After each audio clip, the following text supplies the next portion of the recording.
Blessed are they that mourn, for they shall be comforted. Matthew 5.4. It's one of the most well-known verses out there. It really is. But be honest, when you hear that, what's your immediate thought? What does that mean to you? Well, for most people, I think it means comfort during grief. You know, when you've lost someone or you're going through a hard time, personal loss. Exactly.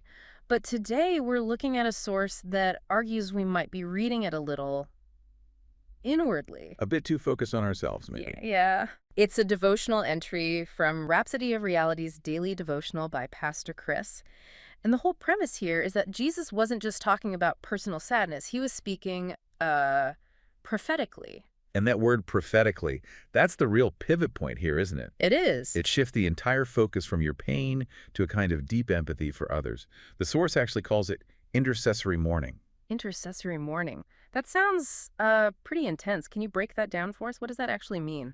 Think about the prophets in the Old Testament. When you see them mourning, it's usually not because their business failed or something personal. Right. They were mourning for the state of their people. Hmm. They saw disobedience, spiritual decay, and it broke their hearts. So it's less, I'm sad because my life is a mess, and more, I'm heartbroken because I see where your life is headed. Precisely. It's an outward-facing sorrow. The source says when you're attuned to God's heart and you see a friend who's, say, grown cold in their faith, what's your first reaction? The honest default reaction is probably judgment. You know, look at them. They're backsliding. Mm-hmm. But this text says the true spiritual response isn't judgment, it's pain. It's this deep gut-level ache for them to be restored. It even connects it to Romans 8.26. Oh, the part about the Spirit interceding with groanings that cannot be uttered. That's the one. It's a burden that's so deep you can't even find words for it. You're literally weeping before the Lord for someone else. Yeah. It's intense, yeah, but it's framed as this powerful tool for change. Okay, that makes sense for the first part. But what about the promise? Blessed are they that mourn, for they shall be comforted. If the comfort isn't just an emotional hug, what is it? This is the part that, for me, really flips the script. In this context, comfort isn't a feeling. It's not. It's a result. It's the manifestation of the answer. Wait, say that again. The comfort is the answer. Yes.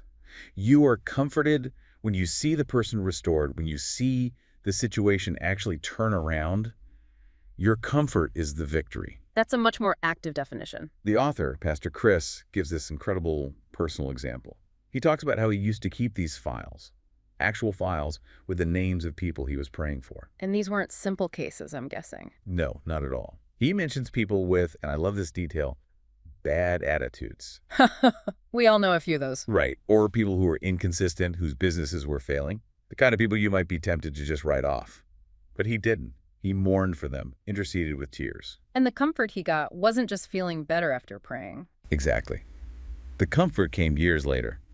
He writes that now he can look at those same files, and many of those people are leaders and ministers today. Their transformation was his comfort. So the emotion, the tears, they're not just a reaction, they're a mechanism for change. It's like it gives your empathy a job to do. Instead of just feeling bad about the state of the world, that feeling becomes the fuel that drives you to pray and bring about a change. You align with God's heart on the matter. That is a really compelling way to look at it, and as we said, was based on the Rhapsody of Reality's daily devotional. It definitely challenges you to think differently about how you see other people's struggles. It really does. Which brings us to the final thought we want to leave you with.